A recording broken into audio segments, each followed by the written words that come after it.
Mesdames et messieurs, chers téléspectateurs de la Web TV AIB, bonjour et bienvenue à notre analyse hebdomadaire. À l'occasion des 62 ans de la création de l'armée nationale burkinabé, nous vous proposons cette semaine une analyse en deux parties. La première partie porte aujourd'hui sur les enjeux du retour des militaires au pouvoir. L'armée nationale burkinabé a célébré ce mardi 1er novembre 2022 les 62 ans de sa création dans un contexte sécuritaire difficile pour le pays. Un contexte sécuritaire qui a justifié le retour des militaires à la tête du pays à travers deux coups d'État en cette année qui se sont déroulés le 24 janvier 2022 et le 30 septembre 2022. Le premier coup d'État a été la résultante de l'échec de la classe politique burkinabé dans son ensemble. Opposition comme majorité avec leurs différents alliés de la société civile.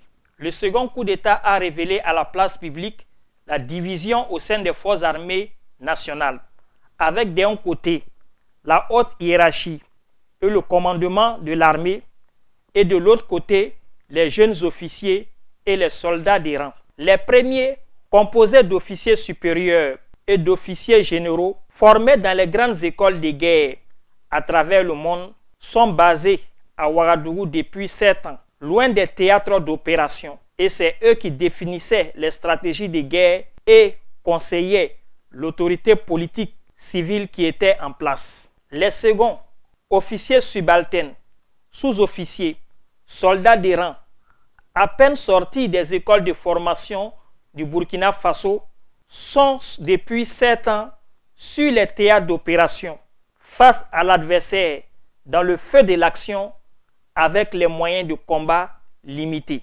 La première entité a reçu d'importants moyens financiers de l'autorité civile dans la lutte contre le terrorisme. Malgré cela, les troupes combattantes n'ont cessé de se plaindre du manque de matériel de combat sur le terrain. En effet, entre 2016 et 2021, le budget du ministère de la Défense nationale et des anciens combattants est passé de 94,27 milliards de francs CFA à 288,94 milliards de francs CFA, soit une augmentation de 194,97 milliards de francs CFA. Celui du ministère de la Sécurité est lui passé de 62,76 milliards de francs CFA en 2015 à 72,89 milliards de francs CFA en 2016, puis à 130 milliards de francs CFA en 2021, soit une variation de 78,38% entre 2016 et 2021. Malgré ces chiffres communiqués le vendredi 27 novembre 2021 devant le Parlement par le ministre de la Défense nationale et des anciens combattants de l'époque, le général Barthélemy Simporé, la situation sécuritaire n'a fait que se dégrader, avec ses lots de morts, de soldats et de civils, avec ses lots de déplacés et de blessés. Pendant ce temps, sur le front de guerre, entre 2016 et 2022, les soldats n'ont cessé de se plaindre du manque de matériel de combat, du manque de dotation en tenue militaire, en chaussures et du versement de leurs primes et de leurs différents avantages. La crise sécuritaire a été gérée de 2016 à 2022 comme un deal entre d'un côté la haute hiérarchie militaire et de l'autre côté le pouvoir civil. Un deal dans lequel chaque partie tirait son avantage et ses intérêts, aux grandes dames des soldats au front qui mouraient et des populations dans les localités qui souffraient, se déplaçaient et mouraient également.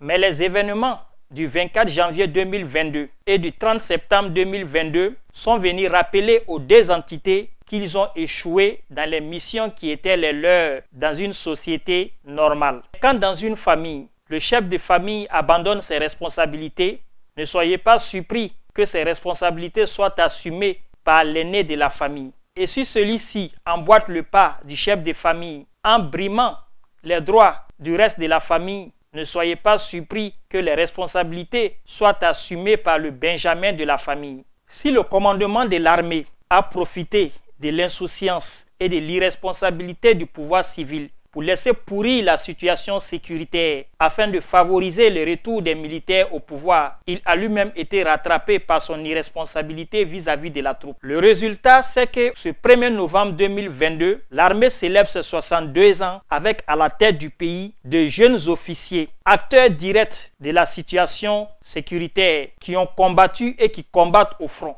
Ces jeunes soldats se sont néanmoins entourés de quelques officiers supérieurs et de quelques civils pour les aider à réussir leur mission. Une mission qui a été relevée ce 1er novembre 2022 par le tout nouveau ministre de la Défense nationale et des anciens combattants, le colonel-major Kassoum Koulibaly. Et je cite, « Les forces armées nationales ont une obligation de résultat, celle de reconquérir militairement, dans les meilleurs délais, les parties du territoire national sous influence terroriste. Et la stratégie pour l'obtention de ces résultats ne relève plus du pouvoir civil ni de la haute hiérarchie militaire, mais plutôt de ceux qui font la guerre depuis 7 ans et qui côtoient la mort. Aussi, il est à souhaiter que cette fête de l'armée renforce davantage la cohésion au sein des forces armées nationales en général et particulièrement qu'elle renforce les liens entre les jeunes officiers, les sous-officiers et les soldats de rang qui combattent, qui affrontent l'adversaire depuis 7 ans et qui ont aujourd'hui la charge de la direction de notre pays. À la tête de ces jeunes officiers, le capitaine Ibrahim Traoré, qui était jusque-là le commandant du régiment d'artillerie de Kaya, une région fortement éprouvée par le terrorisme. Le capitaine-président Ibrahim Traoré doit diriger, en ayant à l'esprit le sacrifice de tous ses frères d'armes qui ont péri depuis 7 ans dans cette guerre. Le capitaine-président Ibrahim Traoré doit diriger, en restant en contact permanent avec ses frères d'armes au front, en communiquant avec eux, en vivant avec eux physiquement, mentalement, sans trompette ni tambour, sans populisme. Le chef suprême des forces armées nationales, Ibrahim Traoré, doit rester avant tout un chef de guerre afin de doter conséquemment les forces combattantes du matériel adéquat pour la guerre, avec la collaboration de tout partenaire fiable et honnête avec le Burkina Faso. Pour gagner la guerre, nos soldats doivent développer l'image du soldat avec le peuple, qui est dans le peuple, qui vit avec le peuple, qui travaille avec le peuple, qui rassure le peuple, qui rit, qui souffre, qui vit et qui meurt avec le peuple. Pour réussir cela, les soldats doivent arrêter de se barricader dans leur camp, à Ouagadougou, à Bobo-Dioulasso, ainsi que dans les zones de guerre, et trouver les stratégies de rapprochement avec la population, pour ne former qu'un dans l'intérêt de notre pays. L'armée doit s'inspirer de l'un de ses anciens éléments, le capitaine Thomas Sankara, qui avait réussi, en tant que commandant du Centre national d'entraînement commando de Pau de 1976 à 1981, à créer une franche collaboration entre ses soldats et la population de la localité. Cela permettra de traduire en réalité le thème de la célébration de cette 62e anniversaire, qui est Forces armées nationales et population, synergie pour la reconquête de l'intégrité du territoire national. Et cela permettra aussi la réussite de l'opération de recrutement des 15 000 volontaires pour la défense de la patrie sur le plan national et des 35 000 volontaires communaux chargés de protéger aux côtés des FDS les populations et les biens de leur localité d'origine. Bonne fête aux forces armées nationales burkinabées et à demain pour la seconde partie de notre analyse qui porte sur les 48 ans de gestion du pouvoir d'État par les militaires de la Haute-Volta au Burkina Faso.